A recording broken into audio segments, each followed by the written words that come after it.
Hey, what's up? What's up? What's up? Hope y'all having a giddy morning.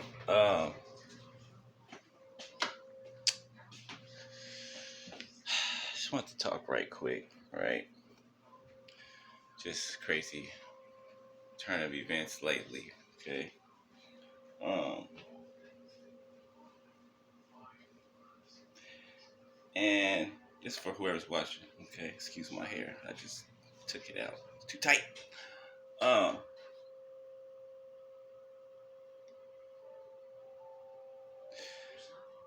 I believe myself, right? I believe it's important, right? Like of main importance. Okay. That if you have friends, right? You have a friend group, family, partner relationship, communication is important. Like it's key. Okay. If you don't have communication, you don't have anything, right? And I absolutely understand, right? Having things that I keep close to my heart, right? Or things that I'm probably scared to voice to others, right? Even if I feel that they're close to me or that they love me or whatever, right? Because, honestly, we don't really have too many people that actually love us, like genuinely love us, right? So I understand how it can be hard to open up to people and tell them the things that are close to your heart, right? That you keep secret or hidden, okay? Whether from embarrassment or shame or whatever. But you know what? Someone that loves you, like dearly loves you unconditionally, right? Yes, you can do things to make them mad. You can do things to downright disrespect them, right? You can go to any extent, right? Even trying to take their life. I'm saying that because I know, because my life was trying to be taken, right? But I still, that love is still in it on the inside of me. It stayed on the inside of me, right? And you know what? If I can be honest, I think it made me love the person even more, right? Because, we're empaths. We can put ourselves in other people's shoes and we can literally feel their emotions and how they feel. So it's not hard for me to put myself in another person's shoes to understand their point of view, right? Or their stance. And it's important to be able to have that person that you can talk to like that you can be vulnerable with, right? No matter what it is, no matter what it is, no matter if it's a secret addiction, no matter if it's, something that you've done that you're ashamed of, right? No matter what it is, okay? I don't think people who haven't had real love in their lives, I don't think they know that. Like, I don't think that they know that somebody who really loves them, you can tell them anything and they're not going to look at you. They're not going to judge you. They're not going to look at you in the way that you think they're going to look at you. You know what I'm saying?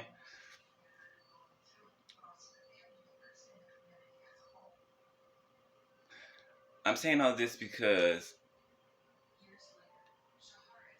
maybe somebody else needs to hear it that doesn't open up, that doesn't tell anybody about their feelings, that doesn't have vulnerability with anyone else. If you have someone that truly loves you, that loves you no matter what, not that you can't do no wrong, but that they understand you, right? I'm not talking about somebody you've just been with for years and you think that just because you've been with them for years, that time and years together, that doesn't make you close. That doesn't make you loyal to each other. That doesn't make respect to be there. right?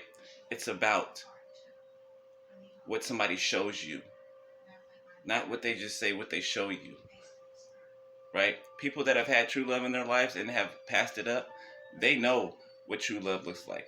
They know what it looks like because they had somebody that showed them that and gave them that, right? Whether they messed it up or not. And I used to tell my ex all the time, like, talk to me. You know what? I've never tried to beg and plead for somebody to open up before in my life. But I knew, now looking at everything, I knew that every day there was just things sitting on their heart, sitting on their chest that kept them muzzled, kept them quiet and afraid to speak up. You done? Speak. Speak. Good girl. Um, and sorry, I do that training her, but look, I say all that to say, if you have somebody and you know you can open up to them, you know you can talk to them, and they genuinely love you, like in your face and when you're not around, don't be afraid to open up to them. Okay, don't be afraid to talk to them. Come on, don't be afraid to talk to them, right? Because like I'm just sitting here realizing like, yeah, a person can be mad or whatever and hurt, like, cause I ain't gonna lie, last night when I was finding all that out, that hurt me. That hurt me. It was like it hurt me more than all the other things that were going on, right? Because it brought a picture together. It brought a complete picture together, and I felt bad for my ex. I did. I may have been upset in the moment, right? But I felt bad for him. Why? Because I put myself in his shoes, right? I've been molested all of, when I say all of my childhood, I mean all of it. All of it. Like to the point where my first memory,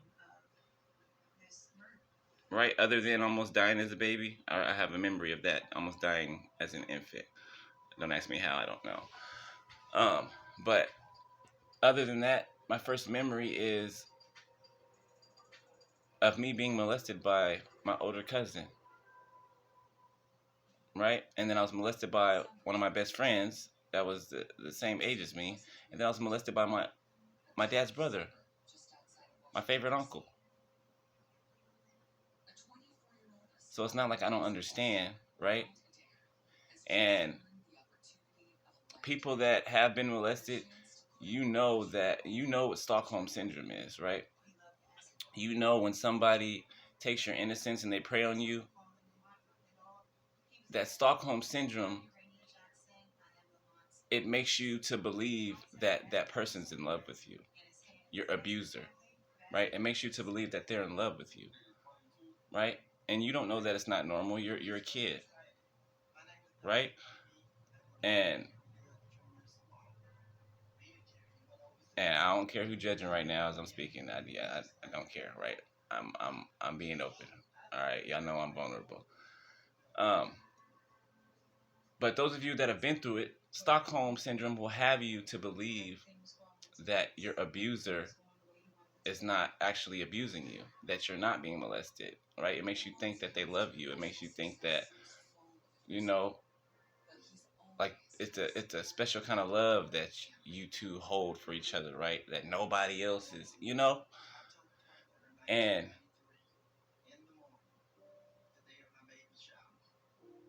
when you're young and you're molested, right?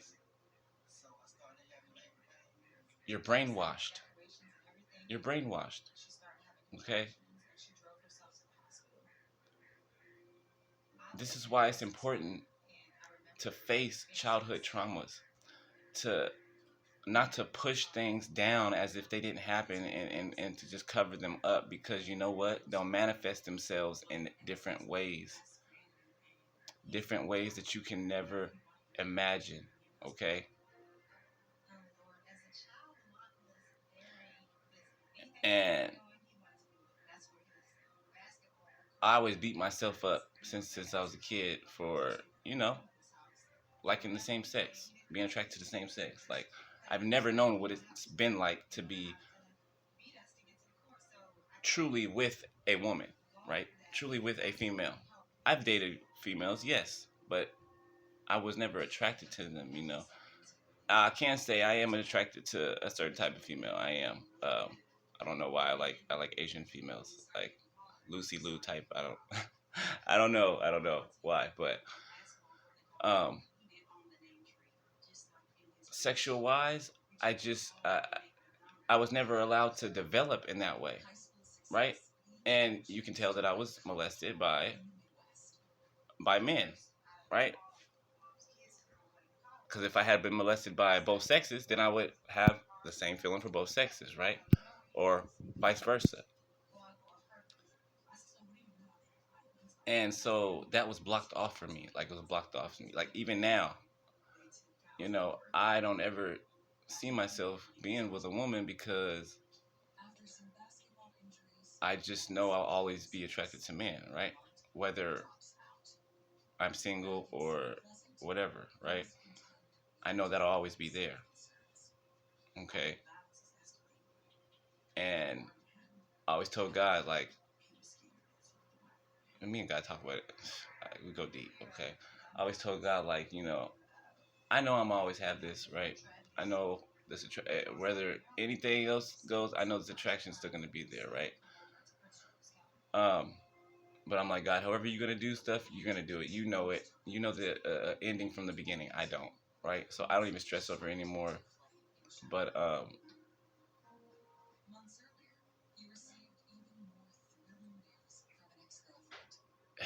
where was I going with that? It's like I never had the chance to develop in order to naturally towards a female, right?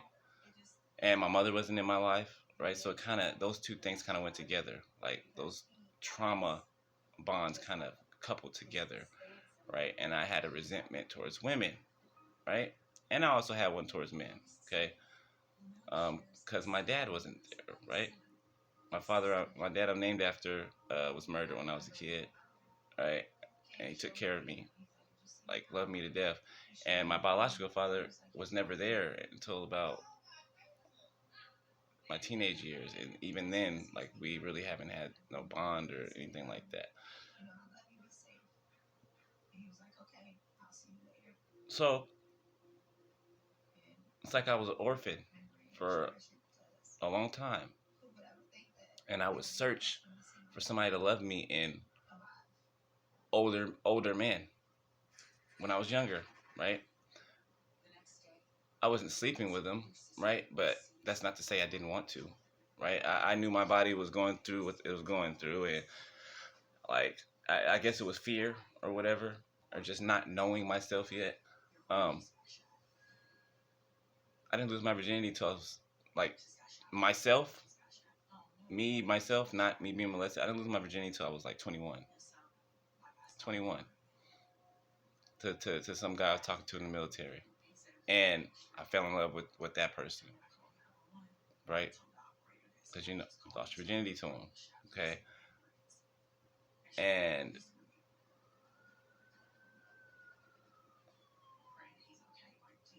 when people reject you, the people that abuse you, they reject you, right? Because they know that they can get in trouble, or they know, it does something to the one that's being abused. It breaks their heart, right? First, they're a kid, they don't understand, right? And it breaks their heart, and it causes, it's like a ripple, like if you will, like a ripple in time, right?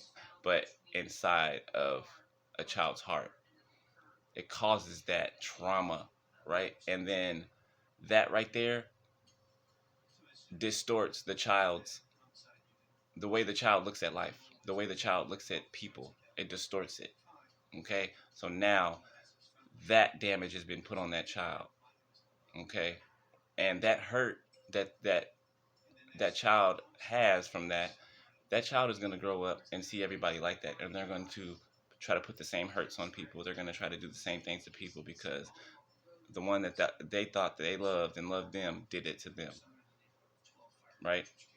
They denied being abused, molested, or whatever because in their mind they weren't.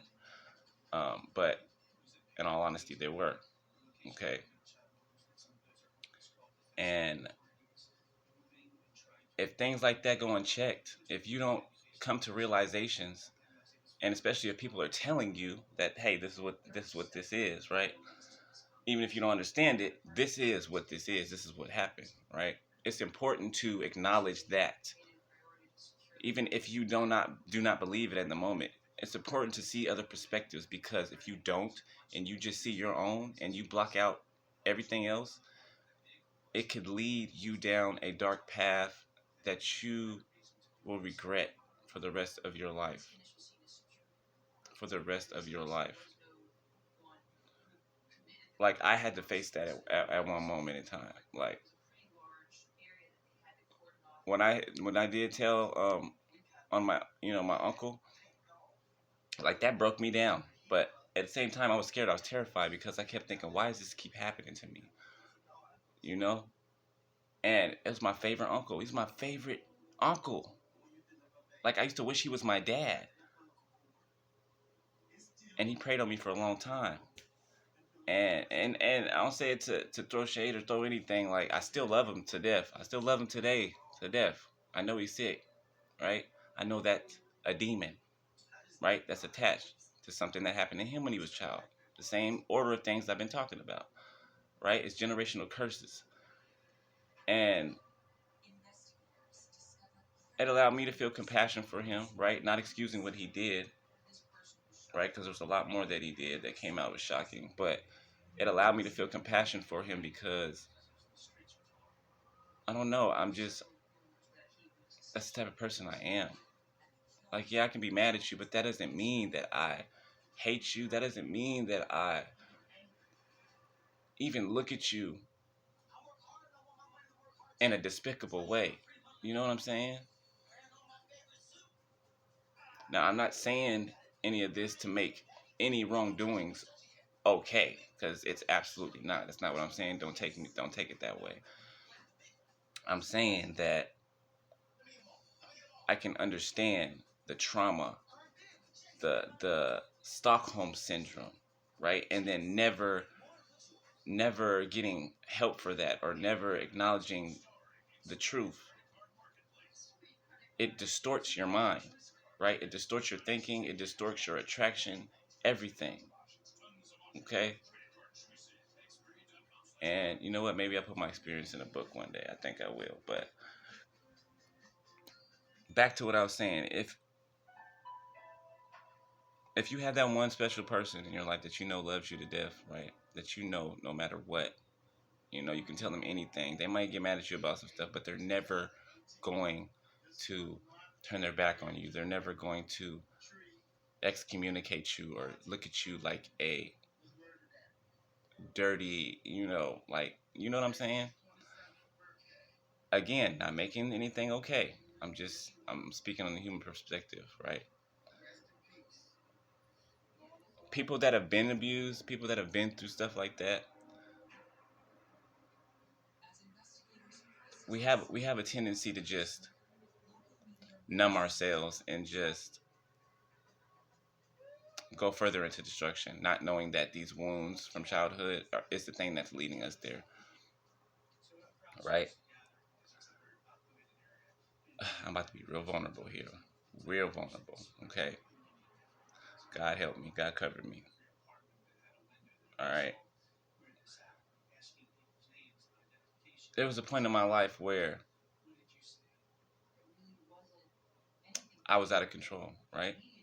I was going through things internally, like I didn't want to live. I wanted to kill myself. Like, I feel like nobody loved me. And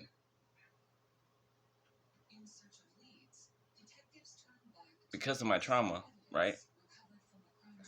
What I noticed was, and this was after I went to rehab and all that, what I noticed was the worst times in my life, Satan would try to tempt me with something that happened to me. Okay, you get what I'm saying? And it was something that I hated, right? At the time, I hated about myself, right? That my mind even went there, okay?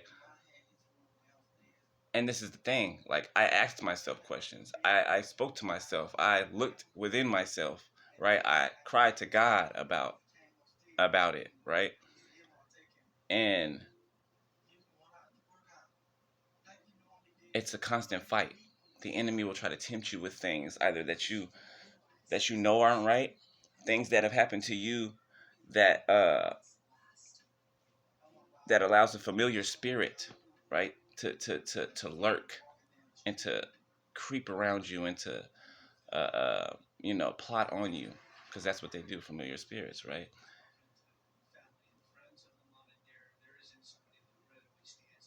And it would try to get me in these situations in which I shouldn't have been in, right? And most times I wouldn't be in them, right? But it was one time where I wasn't in my right mind, right? Was doing drugs, okay? Um, wasn't being responsible, and something almost happened that I would have regretted for the rest of my life, okay?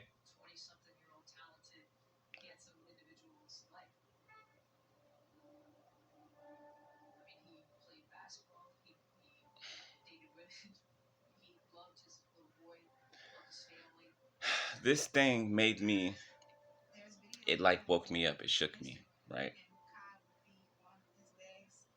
Because I felt a pull on the inside of me, a pull for something that I wasn't even interested in, something that I despised and hated, right? But my flesh was saying something different, okay? My flesh was saying something different. And Satan in my mind was saying a lot of different things, okay? Trying to make it okay for me to do what my flesh wanted to do, okay? And being through enough experiences, I knew that that wasn't it, because I remembered other times I did things that I didn't want to necessarily do, right, or wouldn't do sober, and I remember how I felt after I did them, right? That's key for me. I remember how I felt after I did the things that made me not feel so clean or favorable, right? And it took a situation, right? And this is how you got to watch those who are around you, even parents, family, whoever. It took a situation, okay? And my mom and my brother, which are narcissists, conspired against me behind my back, right? My mother lied and said that she saw something that she never saw, ever. My right hand to God, she never saw. And she literally made it up that she saw what she said she saw, trying to turn the ones at the time that I loved, my friends, right, against me and push me out so they can benefit from having his name was Chris at the time. Chris, dang, what's his last name? Chris Morgan. Okay. Uh, used to be my best friend. He was older or whatever, but the way we met, it was weird. I was drunk and high, and I couldn't, go home like that. So he let me sleep on his couch or whatever until I got better, and then took me home. Like, that's how we met each other. And he was my genuine friend, right? Genuine friend. Um, had a family, had kids or whatever. And at first I looked at him like I was attracted to him or whatever, right? But then I was like, no, I was like, I don't want to have, I want a real friend. I want a relationship without being attracted to somebody and wanting somebody, just because my flesh wants that or my mind is used to that, right? The abuse, right? And so I fought that in my head. I fought it. And I even told him one day, I was like, I had a crush on you, like you, and woo, woo, woo, woo. And he didn't judge me. He didn't care, right? Laughed about it, and that was it. That was it. And me and Chris grew close. I mean, close. Like that was like the older brother slash father figure, and we that was just like I don't know. We were close. Okay, me and his wife got close. Me and his kids got close, and I invited my mother in and my brother, and trying to make a big family, and I shouldn't have did that. And my mother was jealous of me. My brother was jealous of me, and said something happened that never happened. My right hand to God never happened. Okay,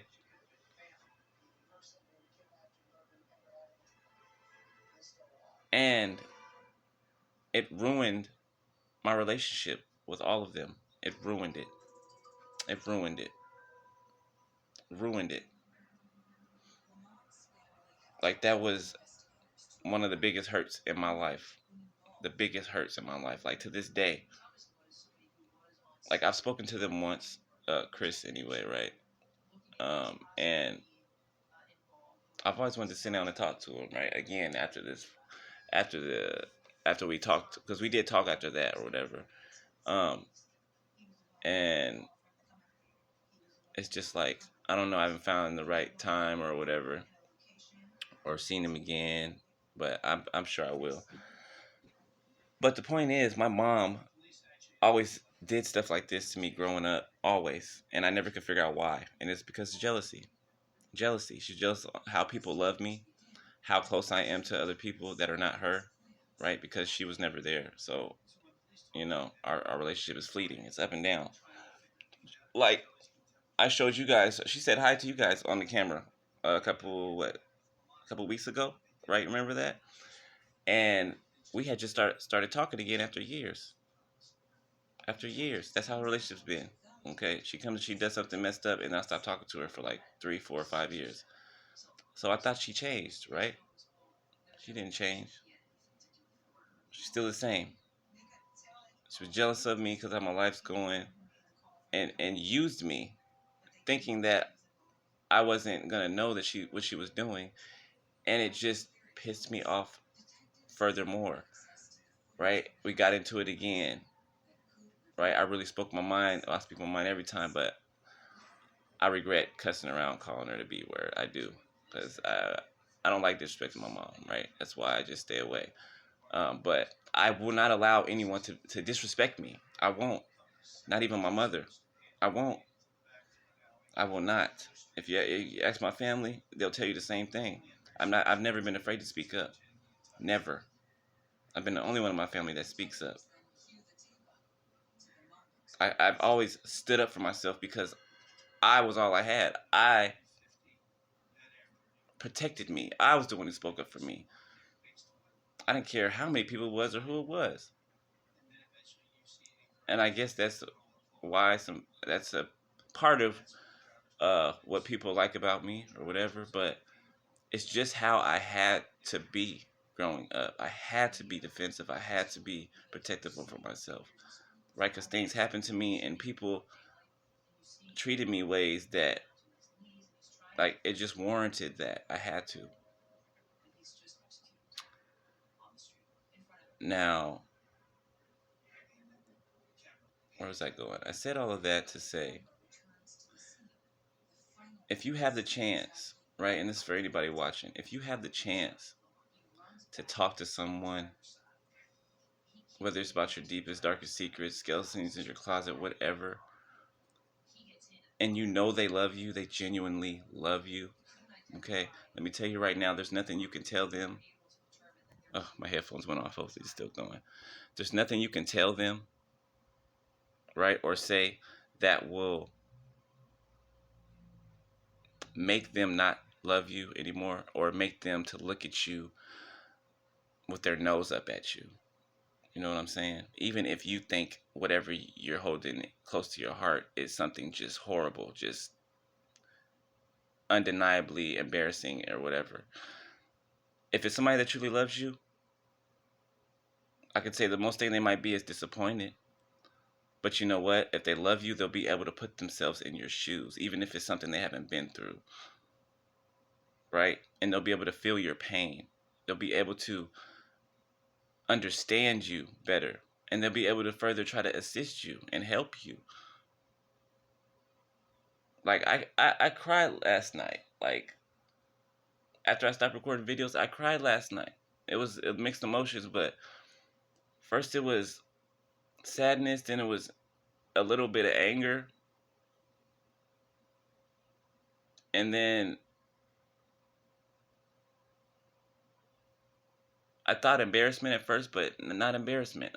After I thought about it, I'm not embarrassed. But I feel like chances were stolen. Chances were stolen. Like, I remember all the times I would notice that he was holding on to pain. I noticed that he had a whole bunch on his heart. I could feel it every time he was around me. And he would just say, no, nothing, no, nothing. And I told him, I could feel it. Love, I could feel it. Talk to me. And he would never talk to me. Had he talked to me, I wouldn't have judged him, right? Like the other night, yes, I was upset, right? I finding stuff out fresh, but I wouldn't have judged him, right? I would have assessed the situation, okay, and I would have gave my love and my support and no judgment, right? But I would have did everything in my power to try to help with getting through it, with getting help to heal it.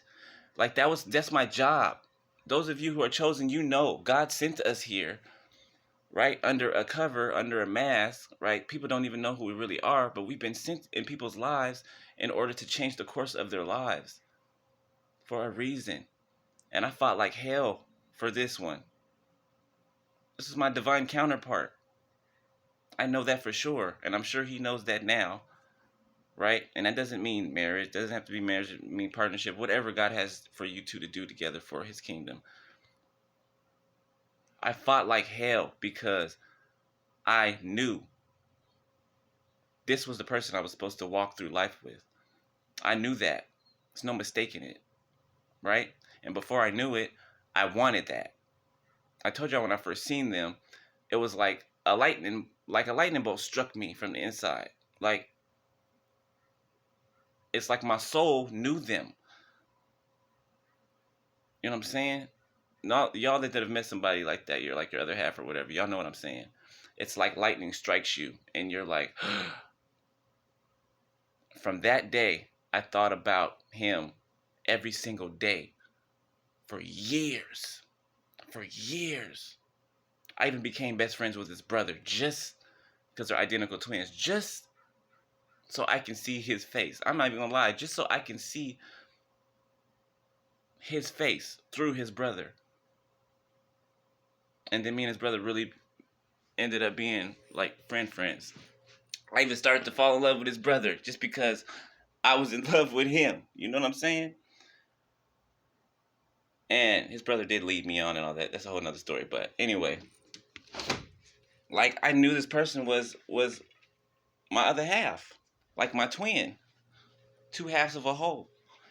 And I would try to get him to see it, and I thought he did, but it was all a trick. It was all a game. And now I'm sure he knows the truth, and it's like he's done so much stuff to try to harm me that I'm sure he thinks that, like, dang, there's no way I can ever talk to them again or tell them this or explain to them. I'm still open for communication. I'm still open for an apology, for explanation. Like, I'm not gonna hold that from anyone. Yes, all these things, of course, of action have happened. They have happened, right? Nobody can change that. But I can't help the way that I love. I cannot help the way that I'm designed. I've been sent here to earth to help. To help. There's things that I can help people with that they probably could never even imagine. Beloved, when I said I've been through so much stuff, I've been through a lot. I've been through a lot. A lot. Just that God's been with me. I don't look like what I've been through. Right? Except for behind closed doors when I'm actually going through it. So I will, like, not shower for a few days if I'm depressed. I will not be taking care of myself if I'm, you know what I'm saying? And I think that's with anybody. But it's like I'm different. I'm a different type of human being. I'm a spiritual being living a human experience. Like, I was knowing I was different. Now I know why. And I don't care. Like, I'm me and nobody can change me. Like, all I can just reference it to is God's love, the love of God. Because that's the love that I have in me. I've always yearned for it as a child. That's all I wanted as a child, love. And what child thinks about having somebody that's going to be with them for the rest of their lives as a child? A child that's traumatized, that's been through trauma. I craved love my whole life and never got it anywhere except from God.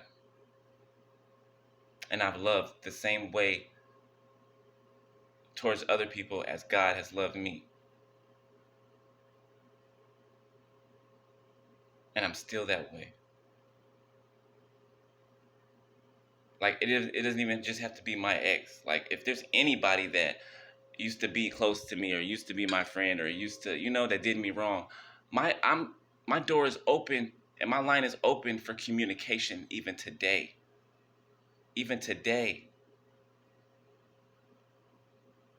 Even if people did horrible things to me, I'm not mad forever. I eventually simmer down and then I start to think logically. I start to think universal, right? Put myself in every person's shoes. Even though I don't reach back out and communicate, right? Because it's probably not my position to, because I didn't do the wrong. Like, I'm still open to hear people out. I'm open to hear an apology. I'm open to hear an explanation, right? Not an excuse, an explanation. I'm open for that, right? And it's like people, that's why you have to know the voice of God. You have to know that God exists for yourself and not what the world tells you. Because if you don't, then you won't know how to fight spiritually. You won't know how to fight. The battleground is the mind, our minds. That is the battleground. That's the chess domain, the chessboard. God against Satan, right? It's a battle for our minds. You get the mind, you get the soul. And if a person doesn't know how to fight spiritually, then they're going to give in to Satan at every turn. At every turn. Right? I know Satan was caused my ex to be jealous of me when we were together, and he didn't have to be, as well as outside influences that I told him to keep out of our business, right? Stop telling our business to people. Stop telling our relationship to people in your family and they didn't listen. And people in their family didn't like what I was exposing about them. That they didn't really care for him. That they didn't really have good thoughts in mind for him. That they just used him. That they just lived vicariously through him. And it was true. And he found that out after he had already left. But he never came back. I waited. He never came back. Because of pride. Didn't want to apologize. Didn't want to admit to doing wrongs. Like, people, that is not a horrible thing. It's a good thing to be able to admit, hey, I did this wrong, or I thought this way about you, and I'm sorry, and I was wrong, I'm sorry. That is a strong person. I don't know how people learn strength right? From how they grew up. But strength is not holding everything in and acting like you have it all together. Strength is not acting like you never cry, acting like you don't have emotions. That's not strength. That's actually weakness.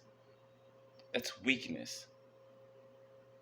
Satan started telling him things about me that weren't true, right? And I can notice this over time because he started to look at me different. Like when we would hug each other, it would be a quick hug, and he would, push his hand, like put his hands on my stomach or my waist and push me back. Like I felt that. Like that stuff hurt. That stuff hurt. And to have a person tell you they love you every single day and can't even hug you really.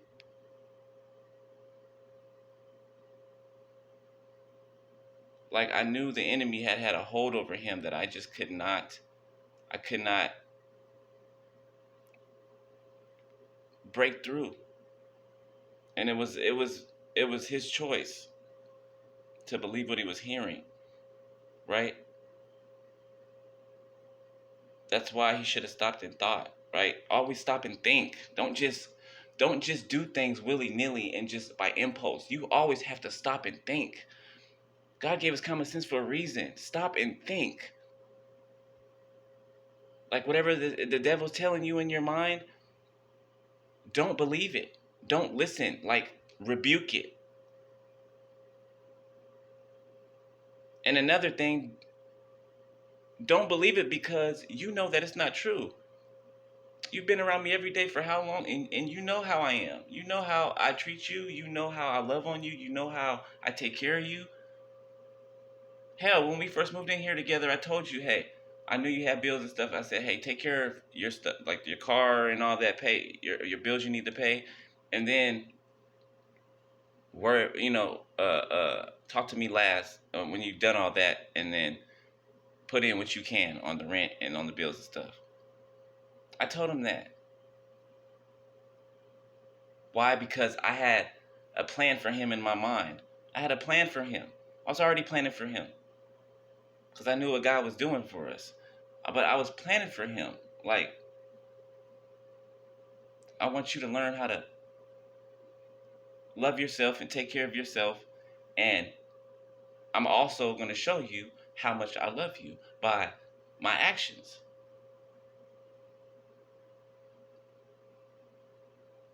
And it's like he saw it at first. It was all good at first, right? Until something changed. I don't know if the enemy got in his head, or it was probably the witchcraft that his wife was doing. Whatever it was, it changed his perspective of me. And he started changing and acting different and disappearing and leaving me alone and just ghosted me. And it was because he was listening to the voices that were not God. God said, my sheep know my voice, and another they will not follow. And I was trying so hard. And he just kept running away from me.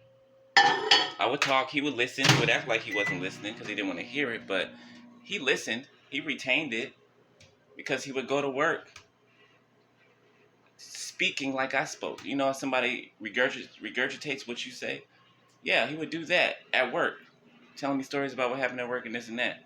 And I would be happy, I would be proud of him because he was listening to me, right? But when I found out he was doing that to try to mimic me, to try to basically absorb my personality, right? In order to have it be another mask that he can put on and act like in front of people, right? That's what narcissistic people do, right? Um, and I'm not throwing shade, right? But he would tell me things that I had said to him before, but he would tell it to me like he was telling it to me, right? Like the wisdom came from him. And I'm looking at him like, you know that I told you that, right? And it's kind of like he was like, oh, shoot, wrong time, you know? It was like show itself too quick. And man, I just really wish I can go back in time. Like if it's one thing that we can have here on this earth is going back in time. I wish that was a real thing because and maybe it is, but we're just not allowed to have that information. I wish I can go back in time. I really do. I really do. Because I wouldn't have let this happen. I wouldn't have let this happen. But you know what? To be all totally honest, it would have still been up to him, because what took place and what happened, it wasn't nobody else's fault, but mainly his own, right? The decisions he made. Every decision you make, that decision sets off a chain reaction of events.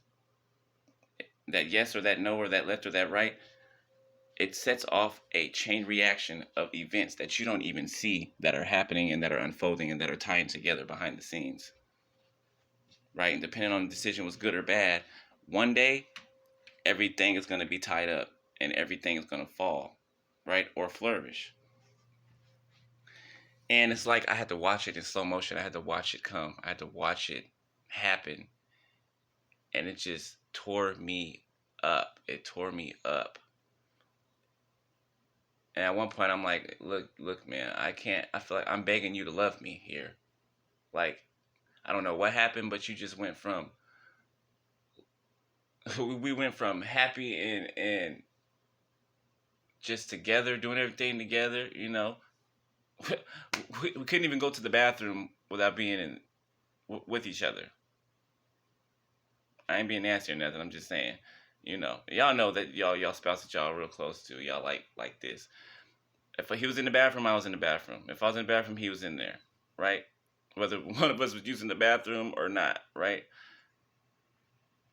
Took baths together, showers. Like there was no time that we didn't take a bath or a shower together, right? Again, not talking like inappropriate, nasty stuff, but everything we did, it was together. Together. And people saw that. That's why it's important to keep people out of your relationship and out of your business, especially when you're having problems. People saw that we were happy, even his family, and they decided to tear us apart and to do whatever it took to keep us apart.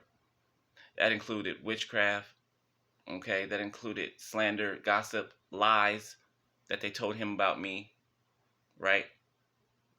That were never true, but what I told him about them was true. It was true. And I guess I learned a lesson from that. Sometimes you got to be careful. Be careful the things that you tell, the ones close to you about people that are around them. Sometimes you just have to let them find out for themselves. Like for real. Because I know that probably made him defensive against me. It probably made him look at me a certain way. Like, well, your family did it to you, but I know my family wouldn't do it. What I was trying to do was trying to wake him up out of his slumber, out of his sleep. Like the things I was talking about, he probably started thinking I was crazy, right? I was talking about God all the time and trying to get him to realize who he was, like that he was chosen one. Like you are chosen, just like I am. We even did Ancestry DNA. Our charts matched up identically. We're from the same tribe, the same lineage.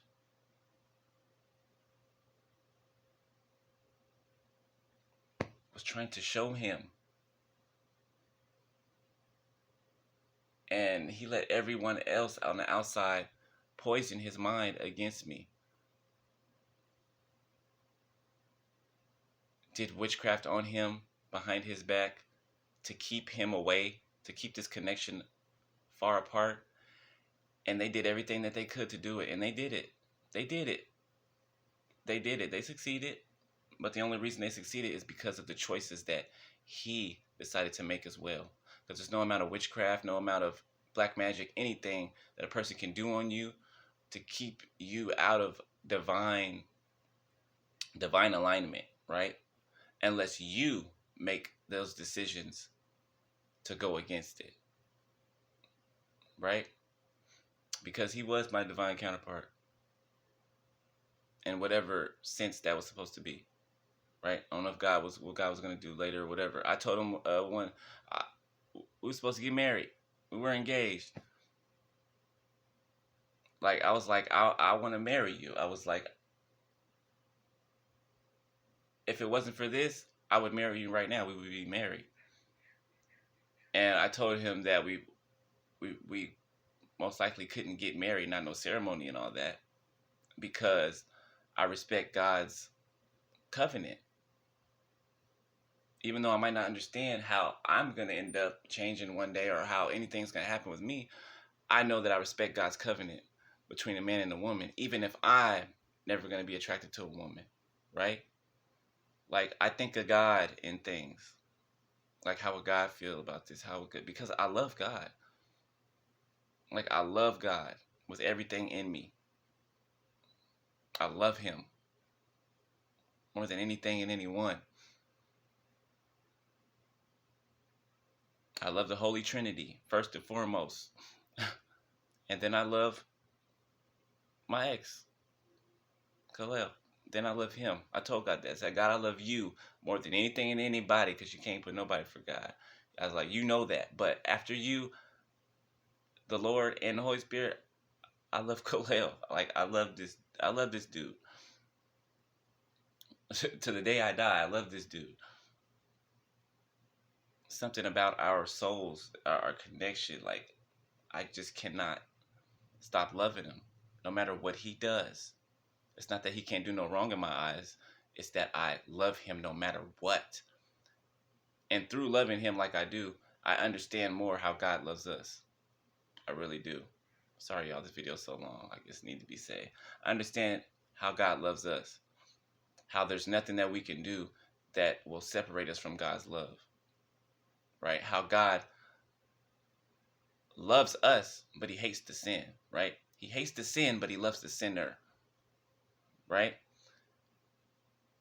And it just helps me to understand more how God feels about us. How he truly loves us. Right? And, you know, nobody deserves to be traumatized and molested and all this stuff or whatever. Whether it's him or the person that he was messing with or whatever. Like, no, like, it's generational curse. Like, I have this big regret and I have this sorrow in me. Like, I wish I could help. I wish I could have helped. I wish I could have shook him and just got him away from other people's opinions. Got his mind off of material and money and having this player mindset and just this plentiful. Like, I used to be a player. If I tell y'all about my player days, y'all don't even know what a player is, okay? I used to sugar daddies, had money every time I needed it, plane flights anytime I needed it.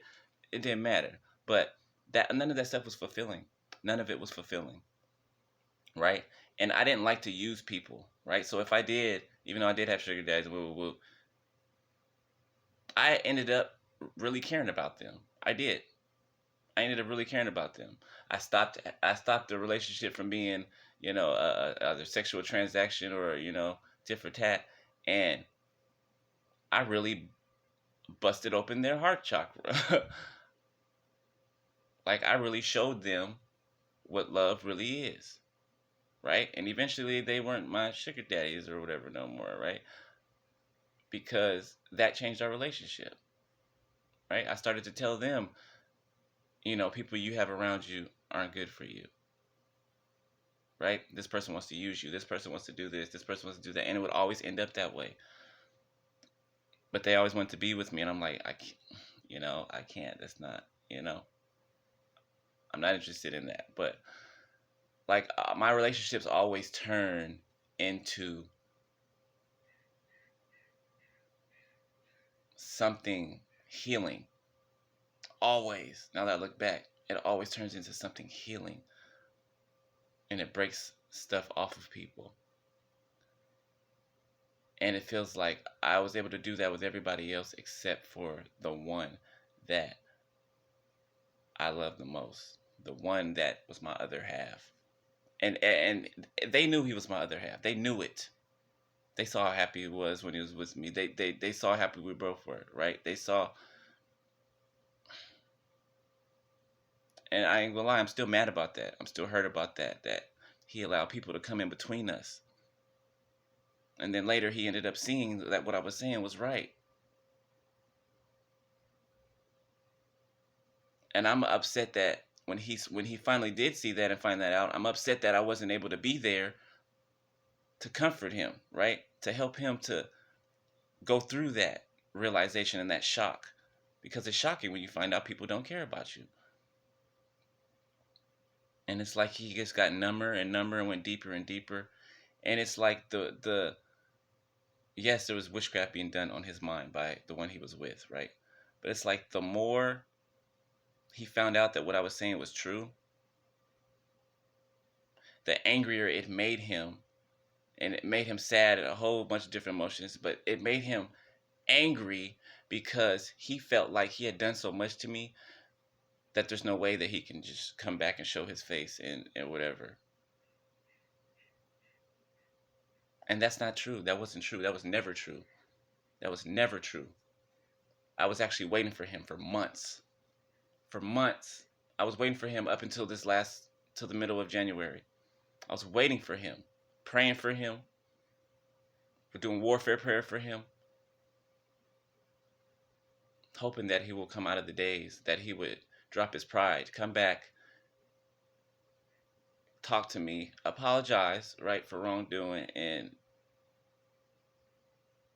that'd have been okay. Even if he couldn't apologize at the time, that would have been all right. I just My main concern was getting him back here or seeing him again so that I can get him away from the people he was around.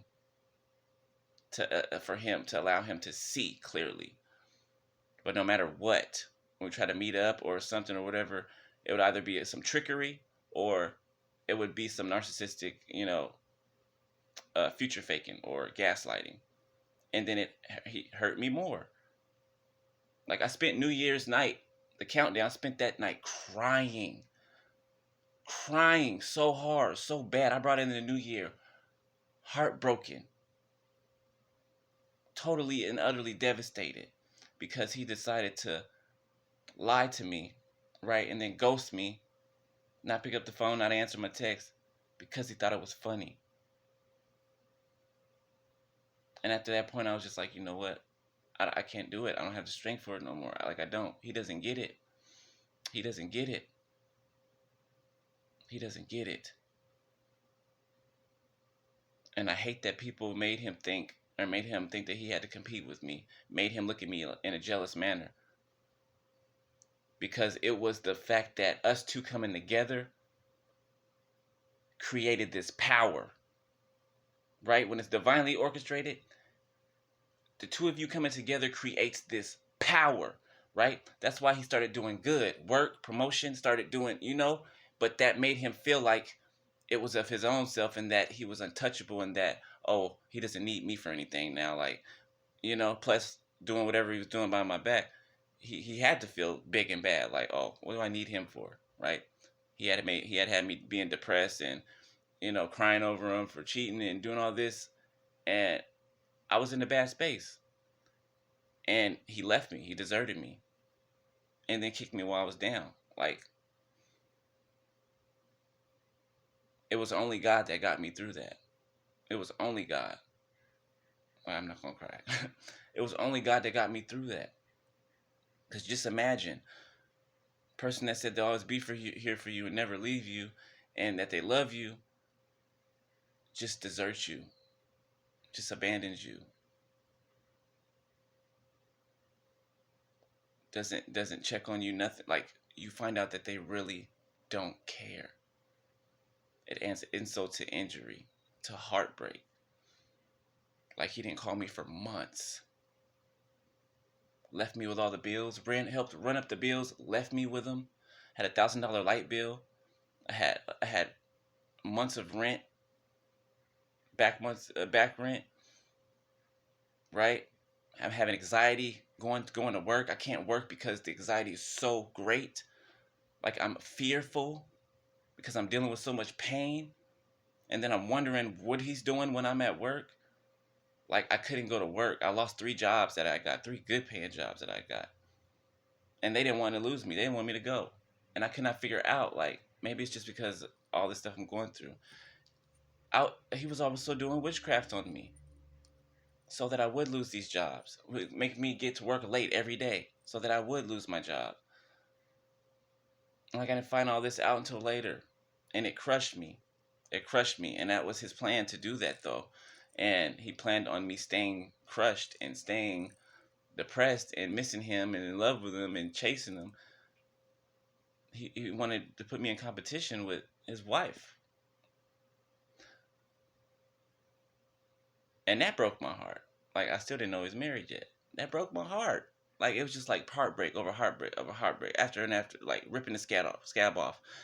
Beloved, I went through so much in this past 2.5, 3 years that the beginning of my life, the beginning half of my life, it made it look like child's play. It made it look like child's play. I said to God the other night, I said, God, what is it? Like, why me? Why me? The stuff I watch on TV it's happening to me in my life. Stuff that I've never thought would happen ever. Like why me? I was like, God, it's like I gotta experience every bad part of life in order to get to where you're taking me. And that's when it clicked. God answered my own question through me. I'm like, why God? Why? Why are these specific things happening to me? Like I'm like, it's like a dream. And I'm like, it's like I have to go through every single thing in life, every bad thing that could happen. It seems like I have to go through that in order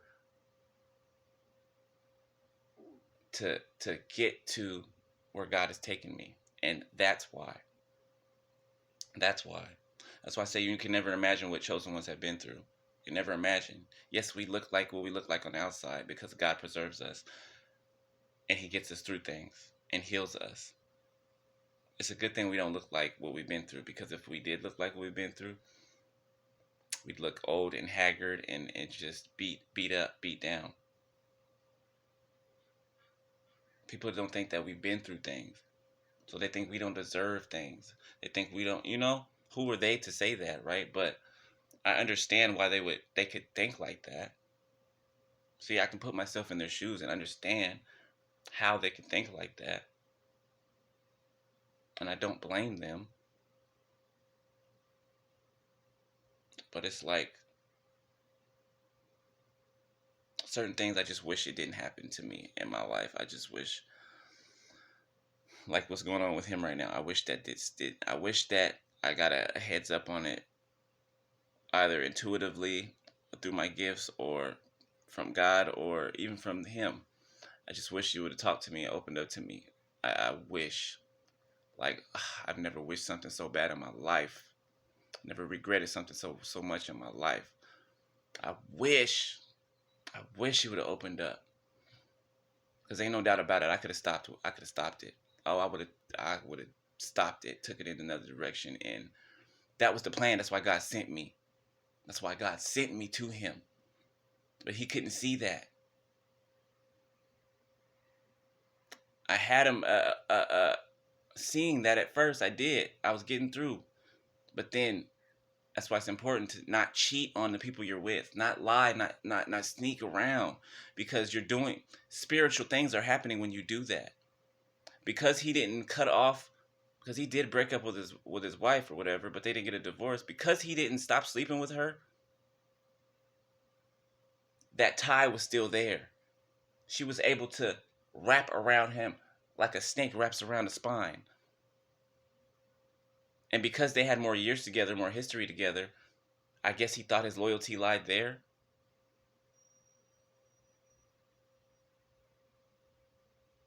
I understand that thinking, but that's not true. That's not true. I wish he would have stopped and looked and assessed the situation. Don't ever let pride and arrogance let you run off like a blind fool. You always better stop and think. Stop and think about everything. That's why I like that I'm analytical or whatever. Like Virgo is. I I don't care. I think about everything. I plan everything. I'm glad I do. I'm glad I do.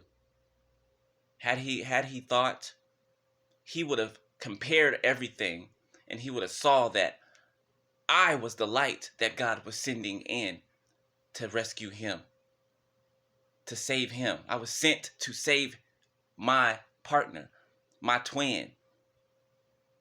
Literally, to the DNA match. I was sent to save my twin. And I feel like I failed. I feel like I couldn't do it. I know it's not my fault, but I still feel that way. I still feel that way. Like I had our whole lives planned out. Our whole lives. He had no idea. None. He knew that I wanted him to flourish. He knew that I wanted him to grow, to be the best that he can be. I saw in him what he never sees or saw in himself. That's another gift I have, right? I can see people's lives. I can see into people's lives. I can see where they're going to go, where God's going to take them. I can see their gifts. My ex, I knew he had gifts. I knew he was intuitive, very intuitive, because I am. Right? I knew that he was very emotional, didn't show anything. He was very stern on the outside, but I could feel his pain on the inside. I would only see him cry when it was just at a breaking point. I would like either catch him in something or whatever, and it's not like I would give into it. Like I knew how to separate the two. I didn't give into it because I knew he was using it as an excuse. Like I'm like, okay, yeah, you're right. Child abuse, right? Childhood. You're right. That is an issue, right? It is probably part of why you do the things you do, but it does not excuse you doing the things that you do. It meaning you can't just keep doing them and then blaming it on that, right? He told me one day that he was driving home from work one day and he thought about killing himself. He thought about just driving his car into the back of this semi truck. Yes, it was in the middle of us arguing and me finding out he was, cheating. But I put that aside to comfort him. Like he couldn't even look me in my eyes. Like he never could look me in my eyes. I know why now. Like even during, intimacy, sex, whatever. Right? They have to make him look at me. We grown. I'm talking we grown. They have to make him look at me. And then that changed. And he did. Like it's like it was on track and then it was off and then it was on and then it went way off. Right? And then he started doing sex magic on me. Right? Steal my energy. Right? Which made me more sex driven. Right? I wanted more sex from him. And then he wouldn't have sex with me. Like he would play around with that with me. Right? I had to ask him, hey, can we do this? Can we do it? And that wasn't normal for me. I'm like, why? I gotta set an appointment with my other half to be intimate. Like it should be natural. Right? And it's like, just looking back, I had to watch all of this happen. And I went from being confident about us and just hopeful and excited. And it's just like everybody else that was not supposed to be involved came in the situation. And they did everything they could to just break us up. And they did it. They did it. They did it. It was jealousy. And his wife was a witch the whole time. Had a coven and everything. Probably got him into it. Thinking he can steal my destiny, steal my gifts and everything because he's spying on me through tarot cards. Finding out that I am who I say I am. So instead of realizing that, hey, this is who I'm supposed to be with. Like he's divinely sent. He decided to try to impress his wife and take my liberty, spy out on my liberty and my gifts, and try to take that because his wife was telling him that he was the real me, right? That the divine one. That she was the real divine one. She was really God sent, and it wasn't. She was demonically sent. She was a witch. I mean, a witch with a coven and all. did blood magic, kitchen magic, was putting stuff in his food, blood in his food. I'm sure he probably don't even know this. I know this because I have spiritual gifts. I know. I know symptoms. I know she was putting blood in his food, stuff in his drink that was keeping him bound to her. And it wasn't because she loved him. Because the person that loves you won't do that. It's because she wanted to keep him. She was probably addicted to him, infatuated with him. Because he was over here. And something just drew him back all of a sudden. Come to find out it was magic. It was magic. It was magic. And then she got him to come against me with magic. To do sex magic on me, to steal my energy and take it back to her. To do moon magic on me, light candles, and as the candle burns, my energy depletes and their energy grows. Stuff like that. Y'all, imagine finding this out just little by little by little, and it's just breaking your heart over and over and over again, making it impossible for you to heal. Right? And you're still like, I love this person. Like, I just need to get him. If I can get him in my presence and talk to him and just sit down with him, I can affect something. I can affect change. But she always did magic spells, dark magic to keep us from coming together. So many times we were supposed to meet up and we didn't. Either because of something he said to me or something. I realized he was trying to hurt me or manipulate me on the phone, and I would be like, never mind. Like this last time, he told me out of nowhere, I'm planning on getting back together and working on stuff, and he comes out of nowhere and says, before that he says, yeah, I don't know if I want to be with a man or a woman, and I was like, woman, where does that come from? You said that you didn't like female, what? And I realized it when he tells on himself when he says stuff, and then later he said, I'm planning on having a baby this year or whatever. I'm like, what? First of all, how can you say that to me? Like, we plan life together. Like, we plan to, get a surrogate or whatever, have kids before whatever happened. We made plans. And for him to tell me that, let me know that he wasn't planning on it. This is what's already happened. He's already had a baby already, or there's somebody that's pregnant right now. And that broke me down. And he said it to me on purpose to hurt me. He knew our plans together. He said that to hurt me.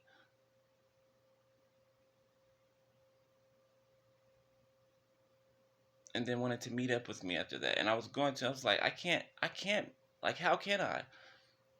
I can't even meet up with you. I can't even look at you in your face right now. Like, you just told me you're going to have a baby with somebody else? That fast? That quick? Yet, I still love him. Look, in my mind, I'm planning, okay, alright, well, alright, what if I have to play stepdaddy, okay? Alright, if I have to, fuck it, I play stepdaddy, right? I'm making plans around things because I love them. You get what I'm saying? I'm sorry if I sound like I'm going on and on, but I gotta say every piece of it. I'm making plans around these things I consider issues because I love him. And I'm planning on us coming back together. But his mind wasn't there. Like, it was too wrapped up in his ego, his pride, and either money he was gaining from doing what he was doing, and sexual addictions, and it just all meshed together, and it was a poison cocktail.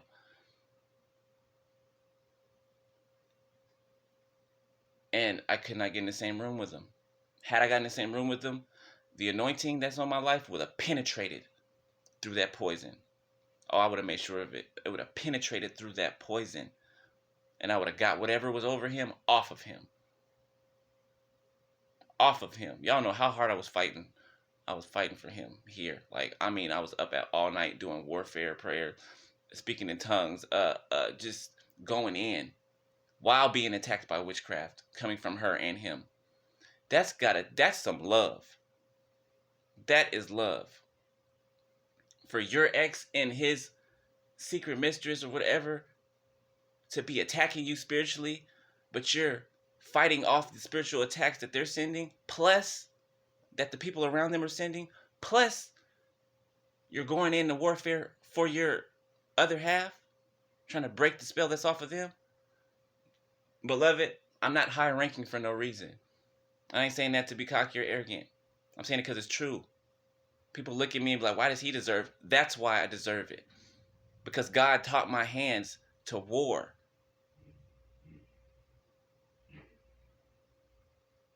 You know, like a kung fu master, like a Bruce Lee or Ip Man. That would be me spiritually, and every other chosen one spiritually that has ascended to the place that they're at. We are assassins in the spiritual realm, quite literally. That's why we're not as affected by stuff that people try to do to us, because we are high ranking. Even these high priestess they go to put spells on us, to put curses on us, to try to kill us. They're high ranking in the darkness, in the on the dark side, but we're even higher ranking in the light. Even these practitioners, they don't think twice before they do what they do. Because the people that come to them and want them to do stuff to people, they lie to them and sell them a story. Oh, this person did this to me, and I want you to do this. I want you to do this. They lie to them. And those practitioners, having spiritual gifts, you think they would tap in and see if that's true or not. But when you're operating in darkness, you deal in lies. You dwell and swim in lies and deceit and jealousy and anger and rage. So I'm sure they were happy to come against me, because they thought that this happened and I did this. I did nothing of the sort. Now, because they did what they were paid to do, now they're under judgment, just like my ex is and all the people that are around him. Now the practitioners are under judgment. Some of them are dying. A lot of people done died. Beloved, whether you know it or not, they probably will never tell you that, but a lot of people have died. I think somebody's brother I know that was in the military, I think they died too, for what their family member was trying to do to me. And it's unfortunate, but you can't play with God's chosen. You can't. You can't. I don't know. I don't care how it seems in the moment. Like, oh, God's not doing nothing. God's not saying nothing. So either God must not be real, or you must not be who you say you are. This is why people got to know God for themselves, because you got to know how God operates. You have to know how God operates. That's why you have to have a relationship with him, a personal relationship. That's why he calls himself our husband. We are his bride. Doesn't matter man or woman. It's the body of Christ. We're his bride. I have a relationship, such a relationship with Abba, and I'm talking about God himself, that he calls me friend as well. I'm not just his child. He calls me friend, just like he did Abraham. We have a closeness that's something out of this world, that people get jealous and mad at me because I talk about God the way I do. Why? Because I love him. I love him. I love him.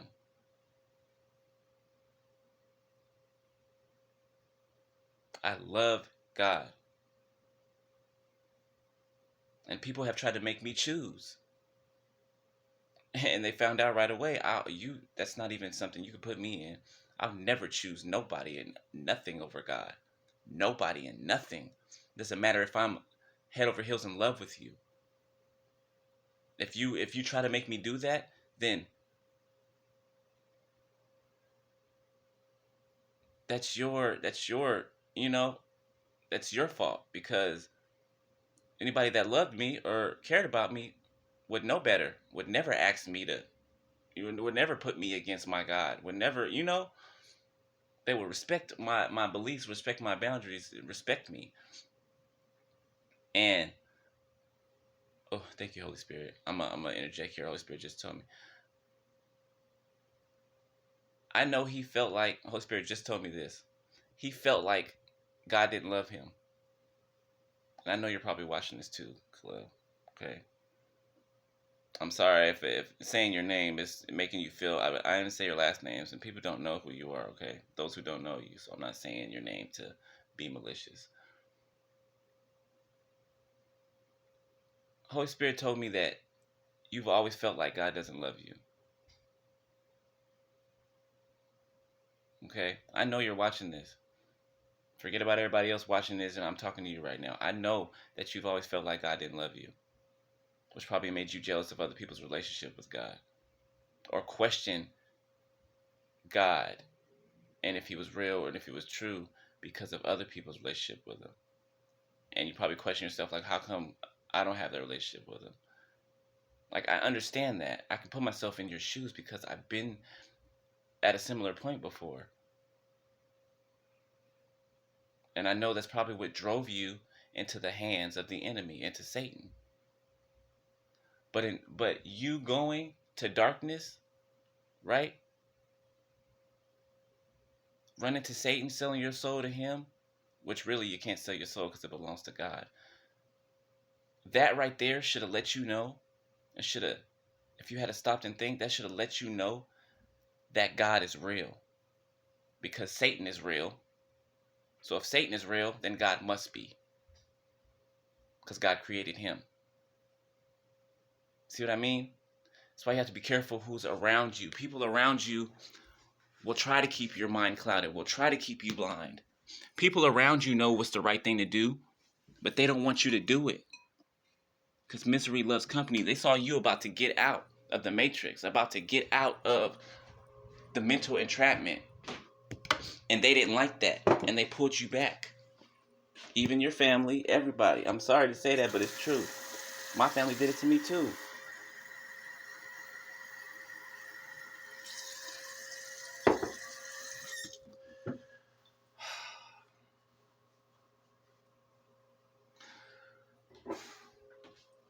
Baby, I'm sorry. I am. Yes, I said baby, because I ain't never stopped. And that's another thing.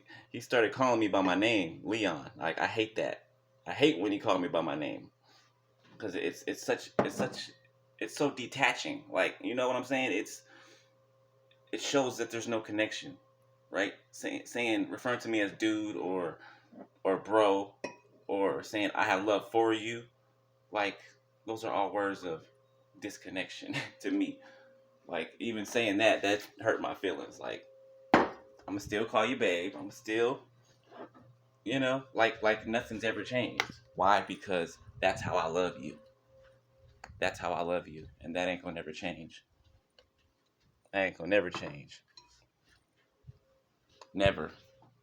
Ain't nothing nobody can tell me about you to make me turn against you, to make me even listen to what somebody got to say about you. I will cuss them out, something vicious, if anybody ever came to me trying to gossip about you. Even if it was true. 1, 2, 3, 4, 5, 6 on my timer. Even if it was true, I wouldn't even give ear to it. I wouldn't listen to it.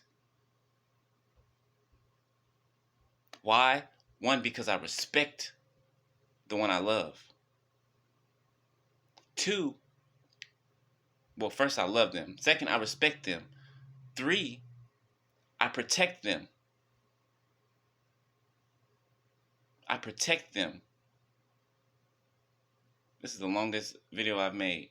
It needs to be said. I know if you're watching, I know this. God caused me to make this video for you. I know this absolutely for a fact. So I know you're never gonna tell me that you're watching from the behind the scenes, but I know that, and you know that I know you're watching. All right, and that's fine. Okay, I know everybody else that was with you, grouped up with you, is watching too, but I don't give a damn about them. I'm not talking about them. I'm talking to you. Okay, And the reason I'm on here talking to you is because this is the only way that I can get anything to you. Right? Remember, you cut the line off that we shared together, and that was my fault because I was hurt and mad, and I sent you some text that I probably shouldn't have sent. Right? Even though you might have been deserving of them, I didn't mean what I said in there. Right? I don't hate you. I love you very much, and you know what's up. But anyway, like, I'm a protector. I'm a healer. I'm soft, kind-hearted, but there's a part of me that you don't know. There's a part of me that people don't know. A part of me that I would refer that people do not know. Okay? I have a shadow side too. Believe me, I can tell you some stories of some things that would probably blow your mind. And you know what? If I had showed that side of myself at first, you probably wouldn't have felt like you can, do what you were doing to me or get over me or whatever.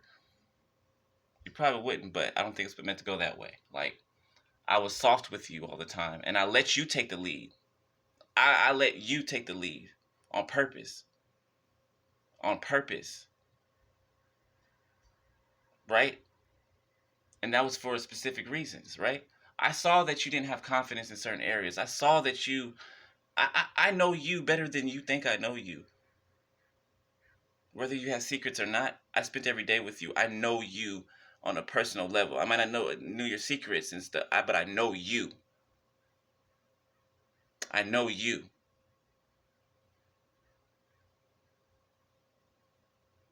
These other people around you, they don't even know you.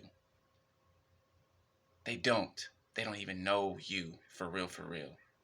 They don't know this in here. They don't know it. They don't know it. And they never will. You may not realize it, but you gave yourself a part of me. I mean, you gave me a part of yourself that I saw that you haven't given anybody else. I don't even think you notice it.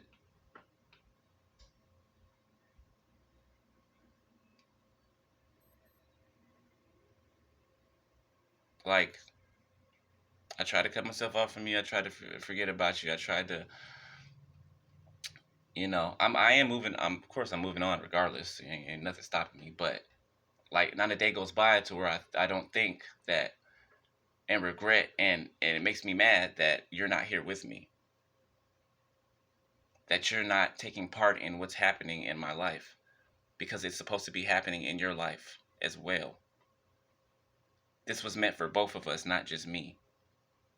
That's why when we came together and you started to feel happy and peaceful, the things you haven't felt in forever, and things started going good for you. That's why that happened, Khalil. That's why. It wasn't whatever else he was thinking. It wasn't that. It was our union together. Because we were both succeeding until, the fuck shit started, right? That's why you have to be careful. Like, with great power comes great responsibility. Like, you had never experienced that energy force before. Like, that's the anointing that God put in me, right? You had one in you too, but you destroyed it because of the wicked things you were doing. Your gifts, your spiritual gifts, God took that away. Your anointing, Holy Spirit, your anointing, God took that away. I had to check before I said that because I'd be sure. God gives gifts without repentance. That means he doesn't take them back, right? And even if you're using them for things you're not supposed to use them for, right? The reason that you lost them is because of what you were doing. The black magic. Trying to harm people and harming people. It was making you more hateful, more evil, more vengeful. You were harming the one who actually loved you, the one who actually cared about you. And you were settling for the ones that secretly hated your guts, and they wanted to destroy you. And they have been helping to destroy you. Do you see that mix up? That backwardsness? How you ran away from what God had for you, and you ran to impress people that God never intended to have for you. Those people were never supposed to be for you. They were to teach you spiritual lessons in your life. I tried to get you to see that. I even talked to you softly and told you, like, I'm not trying to disrespect your family or none of that. I know you love your mother. I know you love your brother and your family or whatever, but they don't feel the same way that, you know, that they're supposed to feel towards you. You're the black sheep of your family. You're looked at enviously, right? First, because you're handsome. You're beautiful, right? That's first. People are jealous of that. Second, you are talented. You don't even know the gifts that you have. While you're trying to take my gifts or others' gifts, you don't have to do that. You have tremendous gifts on the inside of you the whole time. The whole time. And I was trying to get you to see that. And being with me, being together, that was going to open that up. It was opening your gifts up. It was opening up everything. But you didn't stop having sex with your wife, because y'all was broken up. Y'all was ex and you got back together. You didn't stop having sex with her. And you were lying and cheating and doing things behind my back. And that caused a whole chain reaction of events to happen.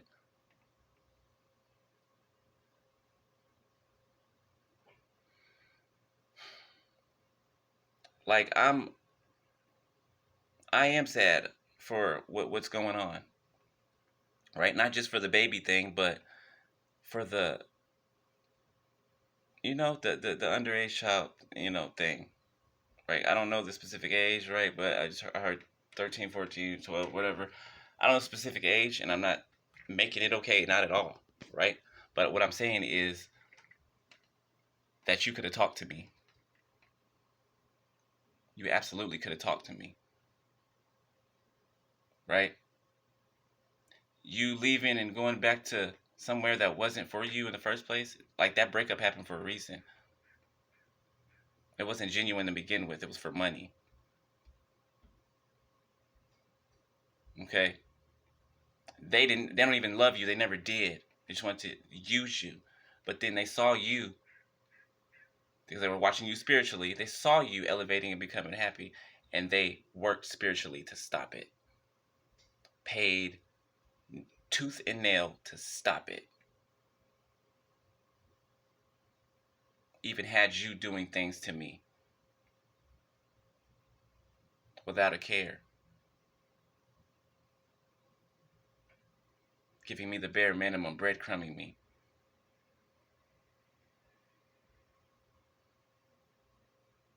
But you know what? I'm not bitter. I'm glad I'm an empath. I used to hate it, but right now in this situation, I'm glad I am, because all of this has made me love you even more. Okay? Because I care about you. I feel bad that you're going through this. I feel bad that you were in this illusion for so long. And people used you as a pawn piece. Your wife used you as a pawn piece to mess up your life and everything in it. Satan used all of them against you and used you against yourself. And I hope and pray to God that, and there's nothing I can do I can't stand in front of karma. I cannot stop that. Nobody can stop that. That's spiritual law, right? What you put out, you get back. Now, I know you've been doing this for quite a while, and I hope it ain't for as long as I think it is, but what I'm thinking now, I'm guessing you've been doing this for a long time, for years, with this person. And that should signify to you right there that this person don't love you. This person don't love you. A person that would have you to go do this and that, and to cause havoc and harm and destruction and pain, that person don't love you. That person hates your guts, and that person's sabotaging you to destroy yourself. She don't even have to really put her hand in it because she's brainwashing you for you to destroy yourself, putting spells on you to amp up your pride and your ego and your arrogance.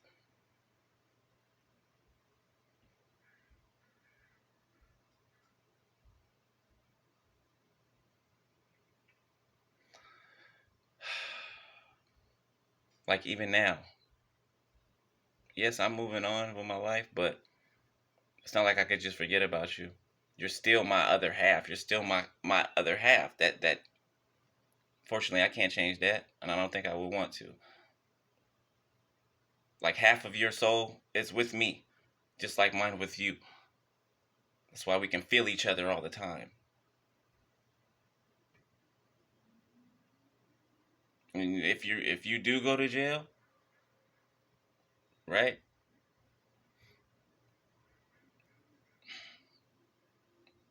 Hopefully it's not for you know a big chunk of life or nothing. Guess what? Guess who's gonna be there still for you? Guess who's gonna come and visit you every chance they get? Guess who's gonna put money on your books so that you have food to eat and that you have everything that you need in there? Me. Me. God's gonna take care of you first, but I'm saying me, because God got you always. Even though you're going through what you're going through, it's supposed to wake you up, babe. It's supposed to wake you up. That's why God's making you stop and forcing you to look at your life and the things that you've done and been doing.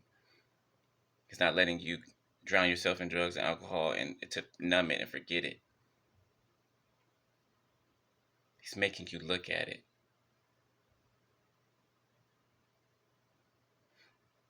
And all these people, they won't be there for you. They won't. They're not there going through what you're going through now. You're by yourself. And probably trauma bonded to some younger person than you.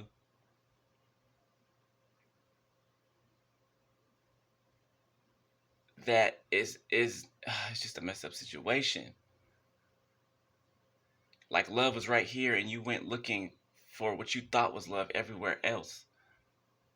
Like Satan will tell you that your flesh and the pleasures in the flesh are love. But love is not temporary. Love is not here and then it just goes away. No. No. Love is long lasting. It lasts. Nothing can break it. Nothing. Which is why I still love you. Which is why I still love you.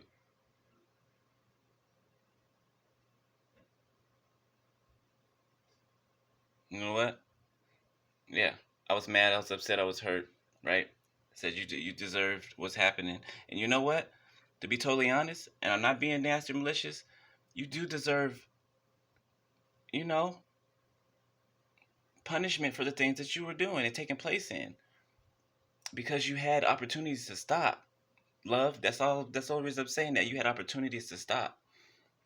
So many. I know that you got synchronicities, that you got signs. Yeah, that you even got signs in your mailbox. You know this. I know this. But you decided not to listen. You decided to ignore it and listen to what the devil was saying. That right there, that is self-inflicted harm that you've done on yourself. That's self-inflicted. Like God's grace for us, when he says his grace is sufficient, it's sufficient. That's why you have to know God. I'm telling you, wherever you are, I would advise you to get to know God. You got a Bible? I bought you one. I would advise you to get to know God. Okay? Because people think that just because they do what they want to do and God doesn't answer right then and there, that God either doesn't exist or that he is okay with it. No. It's called grace and mercy and love and understanding. God knows you like nobody else will ever know you. He gives you grace. His grace is sufficient, meaning his grace is enough to get you through to where he needs you to be. But if you keep going the wrong direction and you're steady on 100 miles per hour in the wrong direction for years and years and years, that grace runs out. It runs out. And then it turns into mercy. When grace runs out, then it's mercy. Then it's on God's mercy. And then you're on God's mercy for some time. And then when that's done, judgment. And depending on what you've done, wrath.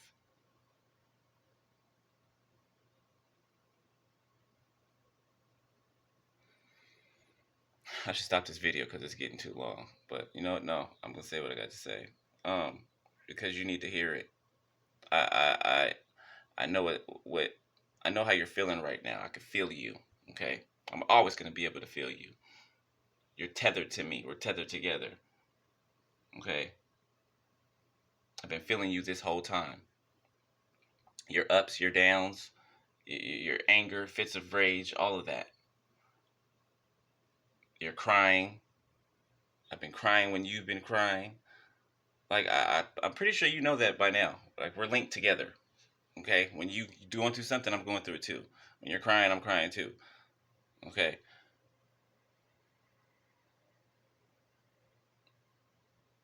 I pray, and I'm gonna go to God myself and beg Him.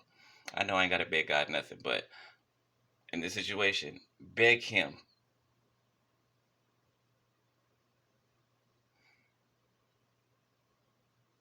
to give you some type of leniency on the time of your punishment, right? Even though I know it's not my place, right, or to decide that, and it's not in my within my power to alter that in any way, right? But I can petition to God for you, like I always have. I can petition to God for you, right? And there is instances in the Bible where um, people have done stuff to the chosen ones of God, and when karma finally hit them bad, in order for them to receive relief or for the judgment to be lessened or taken off of them, they had to go to the prophet in order to speak to God. They couldn't speak to God directly themselves. Okay? They had to go through the prophet or the person of God. Why? Because they knew that this person was like this with God. They knew it. So they'd be like, "Oh, can you ask God for us? Can you tell God that we're sorry?" And they did it with the Israelites back in the day. Moses, they had to talk to God through Moses, right? So, and the prayers of the righteous availeth much. All right, and I am of that fold of the righteous, not of my own, but of Christ Jesus, right? I'm not saying I don't have my own quirks and stuff I need to iron out. I do, right? And I'll never be perfect, but it's the righteousness of Christ, okay, that we're able to work through. All right. So I will be petitioning for you, interceding for you, right? I know I can't stop nothing that God's already got set in motion, but I can intercede and put my 2 cents in. Okay. It's up to you, your decision making and your mental state to make better decisions from here on out, because that's going to determine what the end all be all is. I promise you it is. Yes, you have to go through some punishment for a while. Yes, you do. You do. We all do for the things that we do. You have to come to terms with that and just be okay with that. I mean, it's going to happen if you're okay with it or not, but it's better to be okay with it, to have a better mindset about it. Otherwise, you're going to get worse and not better. Okay?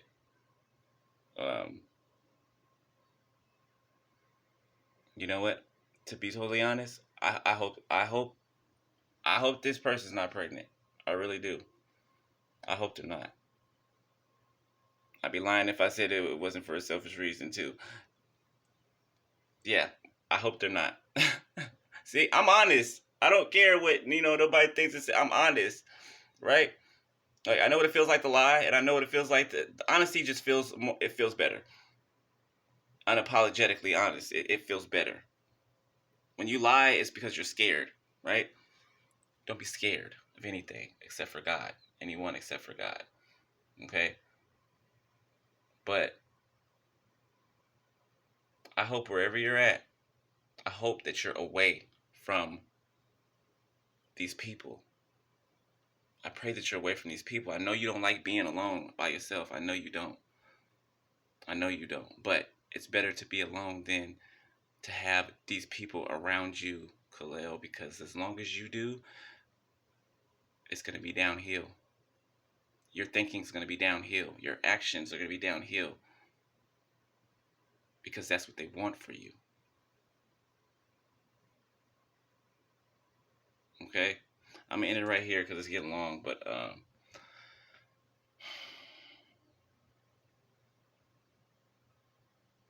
I love you. I don't know if you're still feeling enraged at me or anything, but even if you are, hey, I understand, right? And I know you're not really mad at me. You're mad at the decisions that you made, okay? Whether you know that or not. But I love you. Me. I always told you love is an action word. You know my actions towards you. You know I put in the work towards you on a daily basis just to show you how much I love you, how much I adored you, how much I believed in you, how much potential I saw in you and see in you.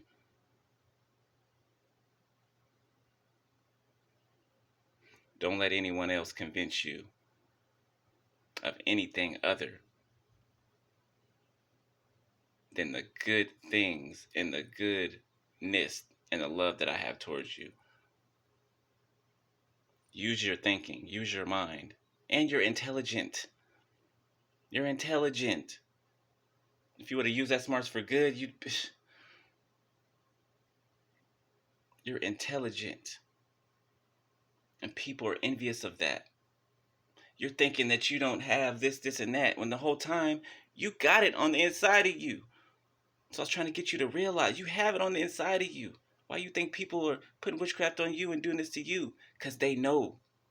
They know you're chosen. They know you have a divine calling on your life. You just don't. So let go of the anger, right? You might be scared right now. I know you are probably. Yeah, you are scared. I can feel you. You're scared right now, feel alone and everything else. It's okay. Okay, yes, you're facing some things right now, but you gotta face them, babe. You gotta face them. You gotta face them. It's part of being an adult, part of being a man, part of being. That's gonna be your first action of taking responsibility for your actions. And we don't have a choice. God is gonna make us face them. If we keep running from our problems, He makes us face them. Why? Because He loves us. He loves us. God could have let you keep running. He could have let you keep going and let you drive yourself right off a cliff because that's what was coming next. But He didn't. He stopped it. He put a stop to it. He let it go on for a certain amount of time to see if you would wake up and get it, and then He put a stop to it. Because ultimately you were just hurting yourself and the people around you were hurting you. And you were hurting other people around you by being involved with what you're involved with. It was never me that you were, I was hurt, yeah. But I was only hurt by you, right? I can care less about the other people that's around you or your faulty wife. Because believe it or not, she's a devil. She's a demon. I'm sure you know. Okay? And you was never supposed to be with her. And I don't know how God was going to work it out with me and you or whatever. because I know what it says, but I know that you were my other half. I know that you are my divine counterpart. I know that for sure. God has confirmed that over and over. Okay, that's why I said, yeah, we probably can't get married on paper, but that's why we got engaged. Like, we was together. We was gonna be together for the rest of our lives. Like, we don't know what God's gonna do in the future.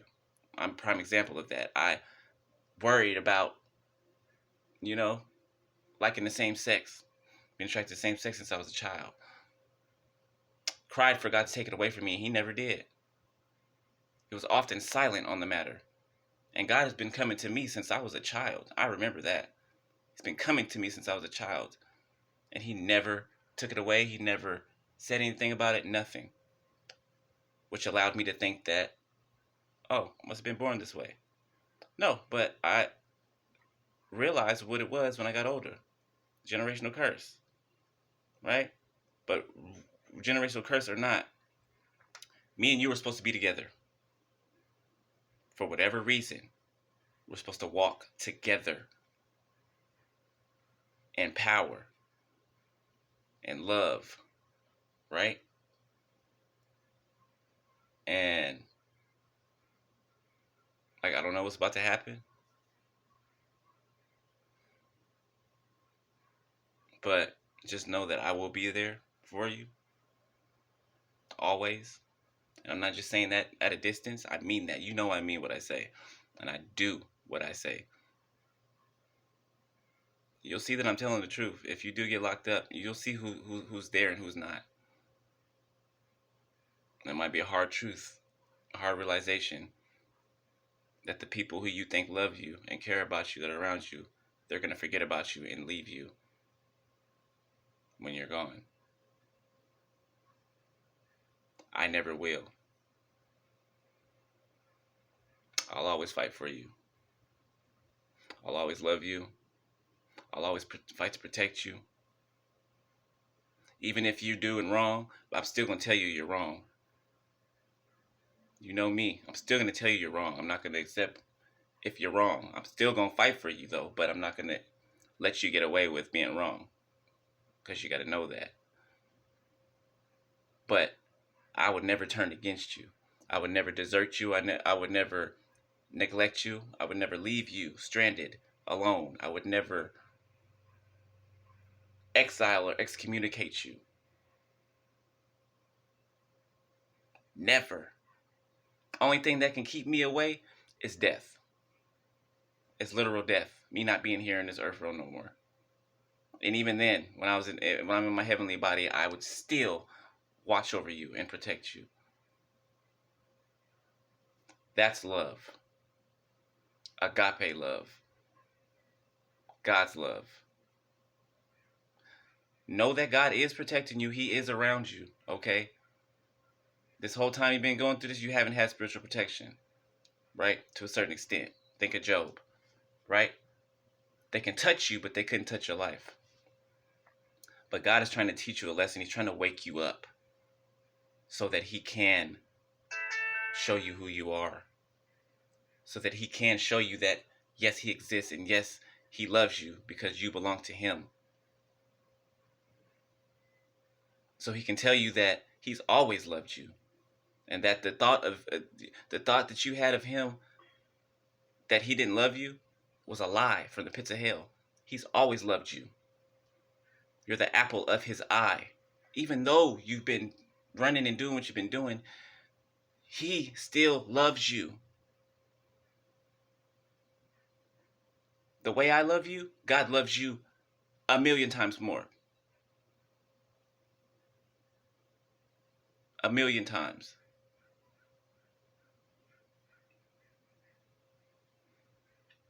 I need you to know that.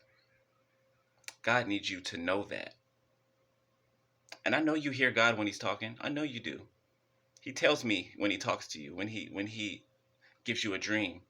Why do you think you've been having so many dreams about me? Why do you think that you've been seeing my face everywhere, or that you've been hearing songs that speak to you, that remind you of me? Why do you think that is? Why do you think I'm constantly on your mind and you can't stop thinking about me? And you may feel regret or remorse or whatever. Really, why do you think that is? It's because we are two halves of a whole.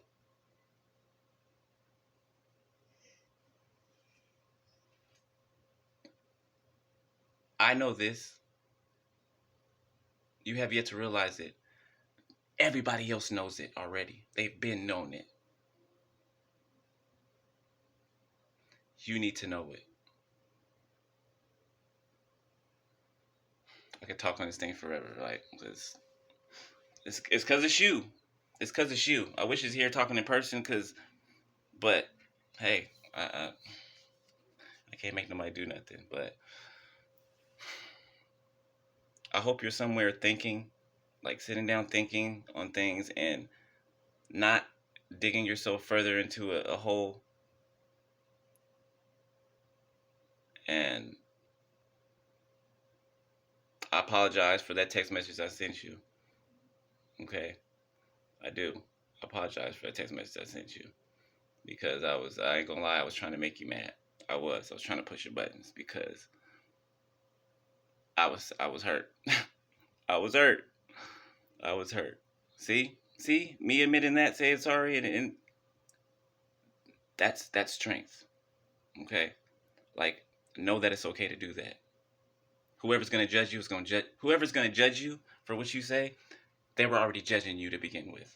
Okay, for people who cannot respect your honesty for what it is, which is honesty, then they're not for you. Know that. All right. Start telling yourself the truth. Stop lying to yourself and allowing people to lie to you to make it okay.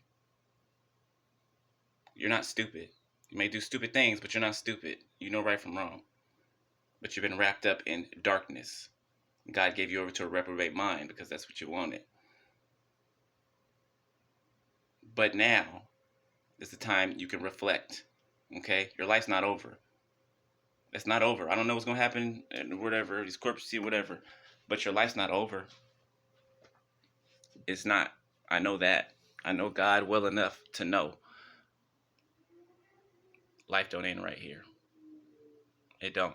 You're going to have a hell of a testimony. A hell of a testimony. So, I love you. All right. I started this off talking to everybody, but it ended up talking to you. It was for you in the first place. Um,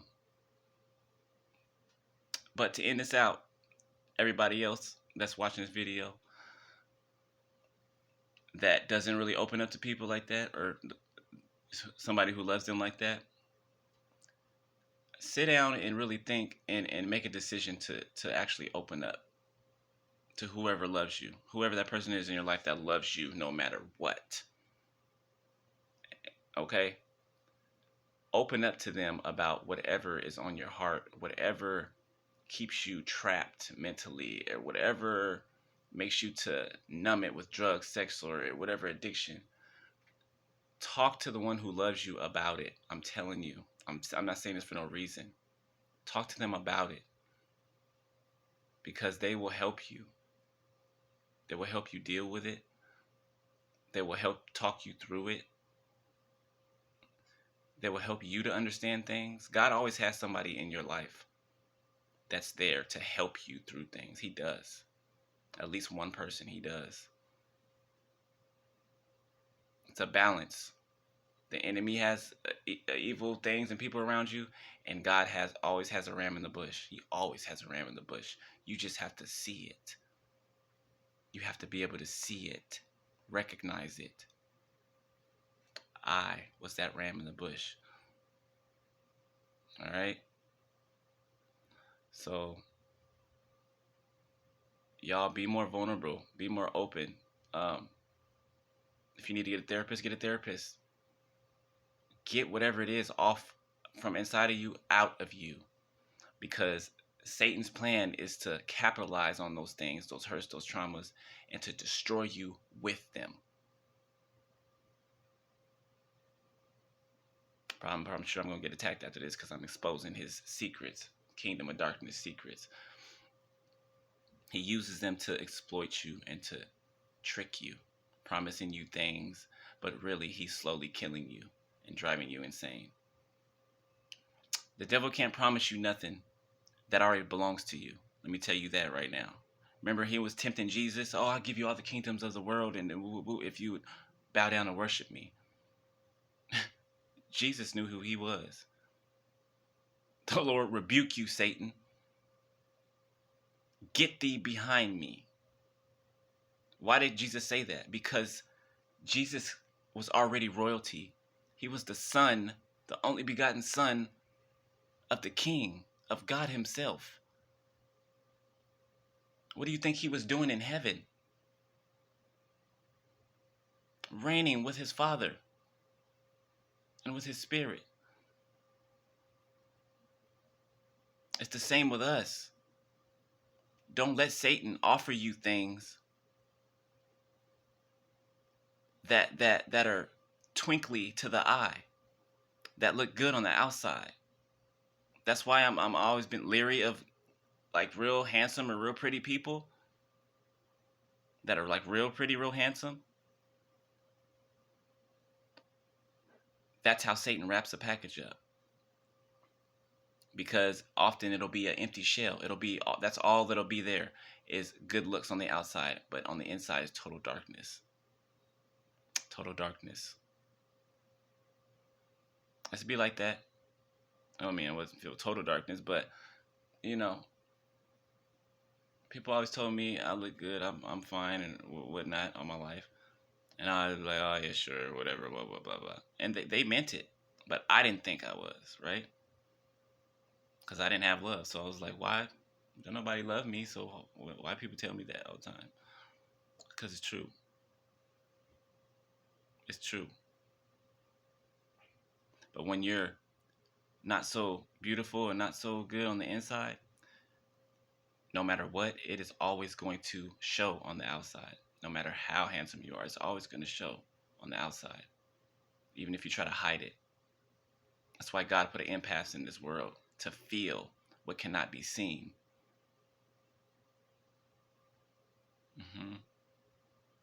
So I'm at 2 hours now. Let me get off here before I keep going. I love y'all, man, and I hope this message gets to somebody's ears that needs to hear it before they make a decision, or before something drastic happens. That was the point. I'm just taking what's from my situation and trying to help the next person.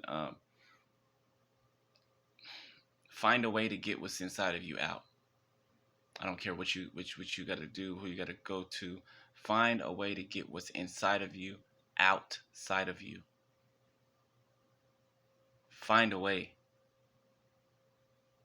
If you don't know God, if you don't, I'm not saying, I'm not throwing the Bible at you here, but I have told you what works for me and who works for me. And you guys have seen it in my life. So that's proof enough that God is who he says he is, and not who everybody else says he is. All right? Open up. All right? And other people, if people are having trouble, open up, and you see, try to get them to open up. Pray for them. Try to, do whatever you can do within your power to try to get them comfortable enough to open up to you. I think the best way, and what I should have done, and I know this now, so I'm going to give it to you guys. Somebody might have something so embarrassing on their heart that they're hiding, that no matter what you say or anybody says, they know that you're just going to neglect them and reject them as soon as they tell you, right? But that's not always true. It's not. Somebody really loves you, that's not true. It's not true at all, right? I now realize that if you have somebody like that in your life, be vulnerable with them and tell them something that's close and near to your heart that you necessarily haven't told anybody else, right? That you would probably be judged for people outside looking in, right? Because that is the best thing to get somebody to open up. It was when you show them your vulnerability as well, and let them know that it's okay. Like, you love them, and here, let me give you this so that you can open up and put that on the table, right? And it does work.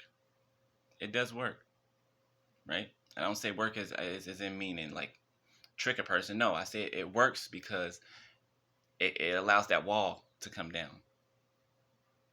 Okay? So, oh, I got chills right now. Mm. So, I love you guys, man. All right. And for those of you who know me, those of you who have been here, right? I really love y'all, man. Like, there's a lot on here that are subscribed to me that don't speak, that don't say anything, that probably don't even watch the videos, but I know they get what they need to hear when they need to hear it.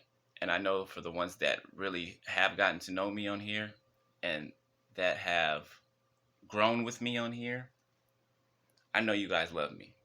Like I do. And I know that you guys appreciate me and I appreciate you guys. Like I really do. Y'all don't know how long that I've waited to have a flock of my own. Right? I've waited. Ask God. I've waited and complained to God like, God, when am I gonna get some people? Like, when am I gonna get a flock to watch over? Now I got a flock of 450 something people, and I take that seriously, right? Because I care about y'all. I love you guys. Like when I say that, it's never empty. It's never empty, right? My actions show it. Okay, I ain't gonna lie. Sometimes, I might be a little impulsive when I need to draw back. Okay, and I'm realizing that a lot more now, and I'm working on it, right? Um, but those of you that are still here, I think you guys know me well enough to know. I think we're connected enough to know. You guys know when I'm going through something, right? You know when I've been hurt and when I'm hurt, right? You know me. I know you do. I'm spiritually I'm feeling it. It's like we're tethered together, the ones that connect, like I'm saying. You guys know me, and you guys never judge me. You guys never judge me, right? And some of you guys, when you write your comments, some of you guys put me back in the place that I need to be. And I thank you for that as well. I respect you for that as well. I actually appreciate that. I appreciate the realness. I don't want nobody to be fake with me at all because they admire me or whatever. To be real with me, right? If you see something that, you think I might need a pick me up in or whatever, encouragement or straightening out, then always let me know that. Please do it respectfully, but let me know that, right? I say that because when people text messages and stuff, it's easy to take something somebody says a different way, and they may not have necessarily meant it that way. And even though I have the gift, that's one of my gifts to discern, no matter what it is. I don't know if that everybody has that or not, but I have the gift to, like, no matter what it is, I can discern exactly what the person, the energy that they're coming with when they're, saying what they're saying or whatever. No matter if it's handwriting, no matter if it's a text, no matter if it's, whatever. Like, I've always been able to do that. And I love you guys for that. All right? But yeah. Pretty soon I'm gonna need a moderator. Okay, maybe two. I got one person in mind. She's a sweetheart. But like things are about to start changing here pretty soon, and like my channel's gonna change. Like it's gonna be more professional, more introduction, outro, all that. And I'm gonna start doing stuff for you guys, right? Like I don't ask you guys for ties or nothing. I don't ask you guys for money or anything. I have made a post, okay, to for everybody to see on for every prophet or prophetess, right, or woman or man of God that works for God, right, that brings messages to help others get through things, right. I don't know if y'all remember, but I did write a message. Okay, I don't know how people felt about that, but to be totally honest, it's not my problem to care how people feel about certain things, right? Certain things, right? Because I know when I'm justified in, making a certain move or action or whatever, and I know when it's not, right? And I put on the message basically, um, those of you that get prophetic messages from us, right, from the prophetic community, those of you that, you know, that are poured into by us, right? I'm not saying, hey, can you guys tithe or whatever for, because there's no exchange. What we give you is free, right? It's freely given, right? Nobody should be charging for the gospel. Nobody should be charging for anything, right? Okay. Now there is instances when you charge for your services, right? Because that's different, right? You have talents, you have gifts, and you have services that you can offer, right? And you should charge for those services, right? Because you are of value too, right? You are of value as well. You have to eat and survive too, right? That's why it always has to be spirit led, and God has to lead a person to give and whatever, right? And He does. But I put to for everybody to be mindful of giving back, right? To pouring back into others, right? Especially the prophets, us that constantly bring you messages, right? And encouragement and warning, whatever it is.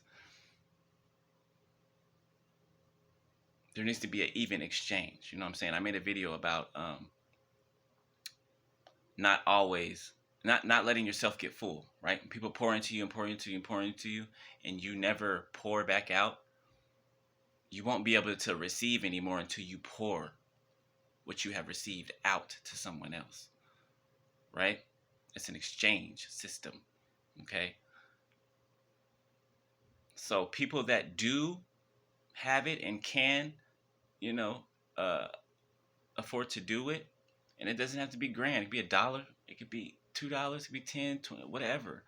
Like, I'm never gonna be one of those people who tells you this. Oh, sow $100 seed and type in 100 if you believe this miracle or this blessing gonna happen. No, I don't. That's not how I operate, right? Y'all know I don't even ask for tithes, right? I don't even ask for, even though I need help a lot of the time, right? But I believe when God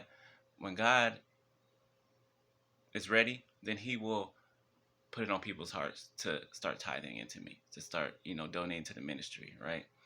And I'm okay with that, right? But if you can, right, and you are truly led, help the prophets, help the prophetesses, okay? Help the women and men of God that help you every day, right? Because I know when I was at a certain point, I thank God for the older prophets and prophetesses that God sent to me. Every time I got a chance, I tied to them. I did what I can do. Really. I just made sure it was something, right? Because give to a prophet and you will receive a prophet's reward, right? It says that in the Bible, right? And give what you can, even if it's not money, even if it's prayers, even if it's love, right? It doesn't have to necessarily be money, okay? Just everybody learn how to give what you get, okay? Give what you get, because in return you get back what you give. Thank you, Holy Spirit. All right. So I love you guys. All right. I'll talk to you guys later. All right, later. Peace.